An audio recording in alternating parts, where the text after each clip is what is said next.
5 তারিখে আমরা বিজয় মিছিল করতেছিলাম, গুলি এসে আমাদের অনেক ভাইয়ের উপরে লাগছে, আমাদের উপরেও লাগছে। অপারেশন হয়েছে পঙ্গু হাসপাতালে। 24শে ছাত্র জনতার গণ অভ্যুত্থানে যারা শহীদ হয়েছেন, আহত হয়েছেন অথবা নিখোঁজ রয়েছেন তাদের তালিকা তৈরি করছে 24শের উত্তরা নামে একটি সংগঠন। আয়োজকরা জানিয়েছেন, আন্দোলন এবং বিজয় মিছিলে পুলিশ ও আওয়ামী সন্ত্রাসীদের গুলিতে উত্তরার প্রায় 1,500-এর অধিক ছাত্র জনতা আহত হয়েছেন এবং প্রায় শতাধিক শহীদ হয়েছেন। আমরা এই উত্তরাবাসী যারা এখানে এই আন্দোলনে মোটামুটি 18 তারিখ থেকে উপস্থিত ছিলাম আন্দোলনের সেন্টারগুলোতে, আমরা ভয়াবহতাটা দেখেছি, কিভাবে পাখির মতো গুলি করা হচ্ছে এবং আমরা দেখেছি যে ছাদ থেকে গুলি করা হচ্ছে।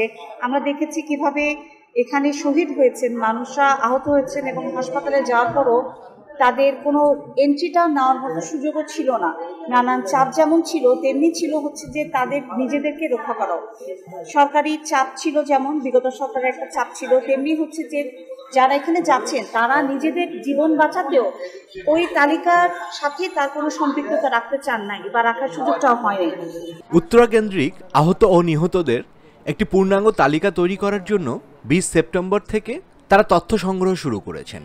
আমরা হয়তো এই ছোট্ট একটা শক্তি দিয়ে অনেক কিছু করতে পারবো না, কিন্তু এইটা যেমন হচ্ছে গিয়ে একটা রাষ্ট্রেরও দায়িত্ব ছিল, দায়িত্বটা আছে যে তারা এইখানে একটা তালিকা করবেন এবং তালিকা অনুযায়ী মর্যাদাটার প্রশ্নটা সবচেয়ে গুরুত্বপূর্ণ। তারা মর্যাদাটা পাচ্ছেন কিনা, যে তারা যে এখানে বীরত্বের সাথে একদম মৃত্যু হাতে নিয়ে তারা এখানে আসলে লড়াইটা করেছে, এই মৃত্যু হাতে নিয়ে লড়াই করতে যে জীবন বাজি রেখে যে লড়াইটা করেছে সেটার প্রতি আমরা আসলে কি মর্যাদা দিতে পারছি, এই জায়গা থেকে কিন্তু এই তালিকাটা প্রণয়নের জন্য আমরা কাজ করছি। প্রথম পর্যায়ে উত্তরার মাইলস্টোন স্কুল ও কলেজের মেইন ক্যাম্পাসে 20 ও 21 সেপ্টেম্বর সকাল 10টা থেকে সন্ধ্যা 6টা পর্যন্ত তথ্য সংগ্রহ করা হবে। পরবর্তীতে বিভিন্ন শিক্ষা প্রতিষ্ঠান ও এলাকায় তথ্য সংগ্রহ করা হবে। তথ্য সংগ্রহের প্রথম দিন উত্তরার নানা শ্রেণী পেশার মানুষ তাদের চিকিৎসার কাগজপত্র সহ নাম তালিকাভুক্ত করার জন্য উপস্থিত হয়েছিলেন। আমরা আজকে সকাল মোটামুটি 10:30 থেকে শুরু করেছি। এটা মাইলস্টোন উত্তরার যে কলেজের মেইন ক্যাম্পাসটা আছে এখানে বসেছি। প্রথম দিন হিসেবে মানুষের যতটুকু আমরা সাড়া পেয়েছি, তারা কিন্তু এসেছে, কিছু আমরা পেয়েছি, মাত্র শুরু হয়েছে এবং আমরা আশাবাদী যে আরও আসবেন। হয়তো দীর্ঘমেয়াদে আমরা চালাতে পারবো কি পারবো না সেটা আমাদের সাথে তারা যুক্ত হচ্ছেন, আমরা কিভাবে কাজ করব তার উপরে অনেকটুকু নির্ভর করছে। কিন্তু আহ্বান রইল আপনাদের প্রতি, আপনারা আসেন, তালিকা প্রণয়নে সহায়তা করেন।